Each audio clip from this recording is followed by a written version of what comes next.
नमस्कार मंडळी, मी आहे दीपाली आणि माझ्या चॅनलवर तुमचे स्वागत आहे. मी कथा घेऊन येत आहे तुझ्यात जीव रंगला भाग 32. संजय आरतीला सांगतात, आपण सजितला भेटायला मुंबईला जाऊ, बॅग भरून ठेव, मी सुट्टीचे बघतो. संजय आनंदी होऊन म्हणतात. आरतीला पण बरं वाटते.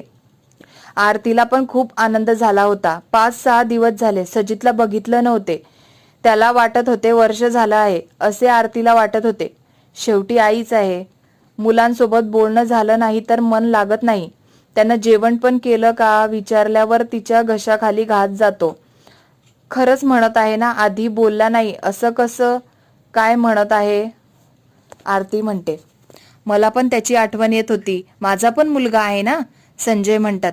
त्यांनी आबाचे नाव मुद्दामून नाही घेतले. आरतीला वाटले असते यांना काहीच पडली नाहीये. आपण एकटे जायचं, पोरांना घ्यायचं का? आरती म्हणतात. संजय विचार करायला लागतात. कोणाला घेणार? रायाला नको. मिनल काही चांगली नाही. विवेकची एक्झाम येत आहे. अजितला घ्यायचे का? आरती म्हणतात. तुला चालेल का अजित आला तर? संजय म्हणतात. हो चालेल की. त्याला घेऊन गेले तर दादासाहेबांचे वादळ आहे ना, काय करेल सांगता येत नाही. आरती म्हणतात. तुला अजितची काळजी वाटायला लागली? आरती बदलली का? संजय म्हणतात. आरती बदलली. मिनलमुळे समजलं. सगळ्यांसोबत चांगलं राहायचं, उगाच वाईट नाही वागायचे. आपल्या घरातले चांगले आहे. दादा पण काही बोलत नाही. त्यांनी सगळं बघितलं. मिनल काय करत होती. तिला मारलं असते, घरातून काढलं असते. संजयला सगळं सांगितलं. त्यांनी काही केलं नाही. तिच्या चुका पोटामध्ये घेतल्या. जयश्रीताई पण किती काळजी करत होती. माझ्यासोबत किती वेळेस बोलून गेली. मिनलने माझी आणि जयश्रीताईमध्ये भांडण लावले होते. जयश्रीताईने मनात ठेवलं नाही. माझ्यासोबत बोलायला आली. आरती म्हणतात. संजयला खूप छान वाटलं. आरती घरातल्या लोकांचं भरभरून कौतुक करत होती. माई सगळं आवरून रूममध्ये जातात. आबासोबत बोलतात. काय बोलणं झालं? तुम्ही संजयला काय सांगितले? आरतीला बरंच वाटत नाही आहे. सारखी रडते. सजितची काळजी वाटत आहे. एकटी बसलेली असते, कोणासोबत बोलत नाही. माई म्हणतात. राया आणि अजित मुंबईला जायचे म्हणत होते. मला रायाला पाठवायचे नाही होते. मी सजितला बोललो, तू आणि आरती जाऊन या. आरतीला बरं वाटेल. त्याला तिच्या डोळ्यांनी बघेल. त्यांचे बोलणे होईल. तिला बरं वाटेल. आबा म्हणतात. हे खूप चांगलं केलं. लता वंसनसाठी काही बनवते. स्वराला पण आवडेल असं. आता काय त्यांची पेपर आहे ना, अभ्यास करताना तोंडात टाकायला. माई म्हणतात. जास्त काही बनवू नका. त्यांच्याकडे सामान पण असेल. आरतीला अजून अशक्तपणा असेल. संजयला उचलावं लागेल. आबा म्हणतात. थोडं थोडं देते. माझ्या मनात एक गोष्ट होती, बोलू का? माई म्हणतात. हा बोल ना, काय बोलायचे होते? आबा म्हणतात. मला अकिरा खूप आवडते. राया आणि अकिराचे लग्न झाले तर तिच्या बाबांसोबत बोलून घ्या. माई म्हणतात. माझ्या मनात आले होते, शहरातली पोर गावात राहील का ते पण बघावं लागेल. तिने नोकरी केली, तुला चालेल का? ती मुंबई सारखी राहील. तिच्या बाबां मोठा बिझनेस आहे, तो पण तिला बघावं लागेल. ती गेली की रायाला पण जास्त जाईन. तशी मुलगी खूप छान आहे. सगळ्यांना आपला लढा लागलेला आहे. आबा म्हणतात. माई विचार करायला लागतात. अज्या मस्त झालं ना. आरती काकीला पण बरं वाटेल असेल. संजय काकाला पण आनंद झाला होता. राया म्हणतो. आरती काकीला बरं वाटावे बस. सजितला येईल का परत घरी? मिनल काहीतरी समजत नाही. मिनलचं तर काहीच समजत नाही. अजित म्हणतो. विवेक आणि ज्योती पण येतात रायाच्या रूम मध्ये गप्पा करायला. त्यांना पण समजले होते संजय काका आणि आरती काकी मुंबईला जात आहे म्हणून ते राया आणि अजित सोबत बोलायला आले होते. आरती काकी आता जेवताना सगळ्यांसोबत बोलत होती. चेहरा पण खुल्ला होता, नाहीतर रडून रडून डोळे सुजले होते. आता आनंदात होती. सजित दादा लवकर घरी आला पाहिजे, ज्योती म्हणते. आता सगळं चांगलं होणार. 5-6 दिवस झाले घरात मन लागत नाही होतं. अभ्यास पण झाला नाही. विवेक म्हणतो. राया आपण पण मुंबईला जाऊ, आत्याकडे राहू, मुंबई बघू, फिरून येऊ. अजित म्हणतो. राया शांत असतो. तो काही बोलत नाही. राय काय झालं? कसला एवढा विचार करत आहे? अजित म्हणतो. मला माई जाऊ देणार नाही. मिनल असणार म्हणून नाही जाऊ देणार. मी खूप विचार केला. आबा काही बोलणार नाही. माझी पण इच्छा नाही तिच्या समोर जायची. राया म्हणतो. दादा तुला थोडी मिनल वहिनीकडे जायचं आहे, आत्याकडे जाऊ ना, सोरासोबत मस्ती करू. अकिरा व विवेक बोलत होता पण गप्प बसला. विवेक, तू खूप मार खाणार माझ्या हातचा, राया नाटकी चिडत म्हणतो. त्याला खूप छान वाटलं होतं. अजित हसत होता. अजितला रायाचे मन समजले म्हणून तो हसत होता. ज्योती तिघांकडे बघत असते. तिला काहीच माहिती नसतं. काय चालू आहे मला समजेल का? एक रागवतो आहे, एक हसत आहे. ज्योती म्हणते. तू लक्ष देऊ नको. हे कसे आहे तुला माहिती आहे ना, राया म्हणतो. ते बराच वेळ बोलत होते. विवेक आणि ज्योती कॉलेजला जायला निघाले होते. आजच आरती आणि संजय मुंबईला जाणार होते. आरतीने विवेक आणि ज्योतीला हाक मारली. दोघं पण आरतीजवळ गेले. आरतीने काही वस्तू ज्योतीला दिल्या. दोघांचे लाड करतात, काळजी घ्यायला सांगते. विवेक आणि ज्योती कॉलेजला निघून जातात. राया आणि अजित पण भेटून शेतात गेले होते. आरतीला सजितला भेटायची ओढ होती. घरापासून दूर जात आहे असं वाटत होतं. संजय खूप शांत झाले होते. थोडक्यात बोलून जायला निघाले. आबा आणि माई भेटले. त्यांना नमस्कार केला. राया आणि अजित शेतातून आले. आरती आणि संजयला भेटायला गेले. त्यांना नीट बसून घरी आले. आबा, काय झालं? तुम्ही काळजीत का दिसत आहे? काही झाले आहे का? राया म्हणतो. असं वाटत आहे संजय पण आता येणार नाही. माझं मन मला सांगत आहे. आबा इमोशनल झाले होते.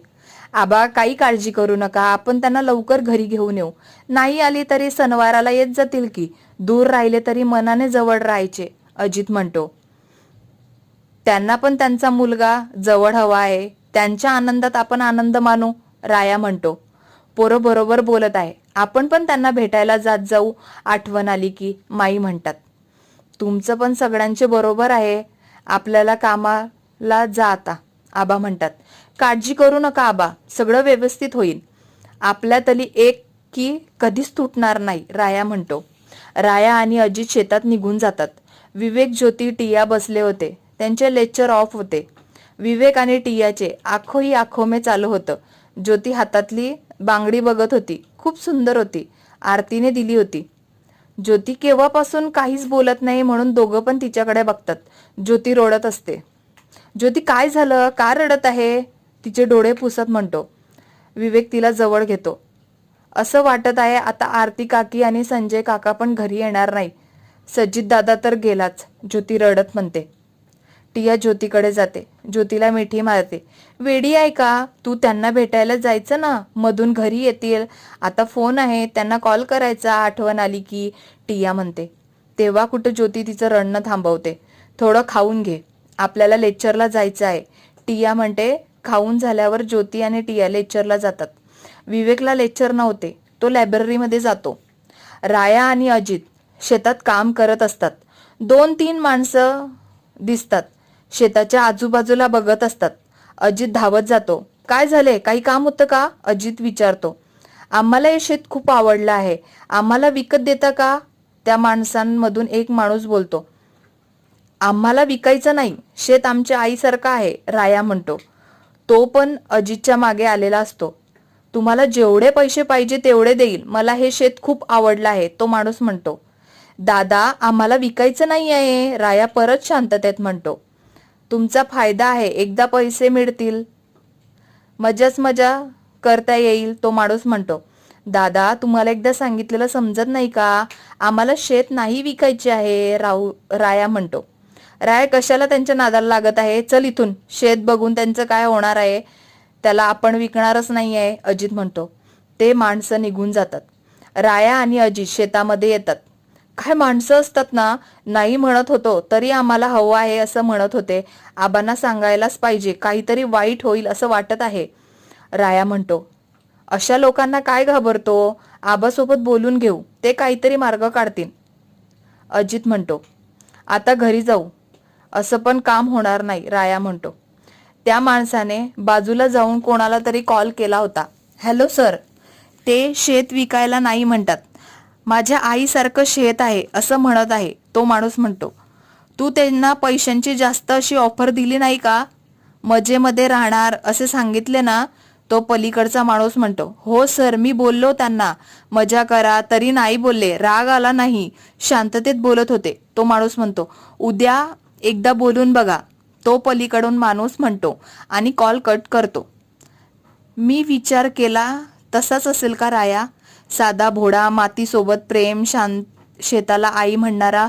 बघू उद्या काय होतं. तो माणूस त्याच्या कामाला लागला. अकिरा आणि स्वरा फोनवर गप्पा मारत होत्या.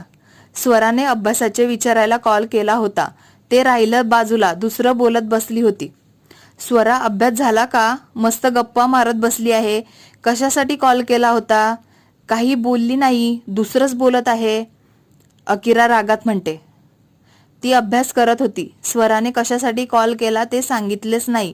मस्त गप्पा मारत होती म्हणून अकिराने तिला विचारले. अभ्यासाचेच विचारायला कॉल केला होता, पण तुला माहिती आहे मला खूप बोलायची सवय आहे. ती अकिराला अभ्यासाचे विचारते. तिला जे काही डाऊट असतात ते सगळं विचारून घेते. अकिरा, आज आरती मामी, संजय मामा आले आहे. सजित घरी आला नाही, कॉल पण घेत नाही होता म्हणून ते दोघं मुंबईला आले.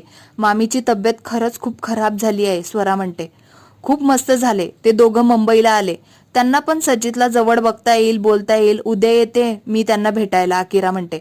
बरं, तू अभ्यास कर ना, आहे ना? मी पण करते, दादूचे डोकं खाते, स्वरा म्हणते. नरेंद्रला ज्योतीला कॉल करायला सांग, ती खूप हळवी आहे. ती नक्की आज रडली असणार. त्याच्यासोबत बोलल्यावर तिला बरं वाटेल, मन हलकं होईल, अकिरा म्हणते. हो सांगते, उद्या कॉलेजला भेटू, स्वरा म्हणते आणि कॉल कट करते.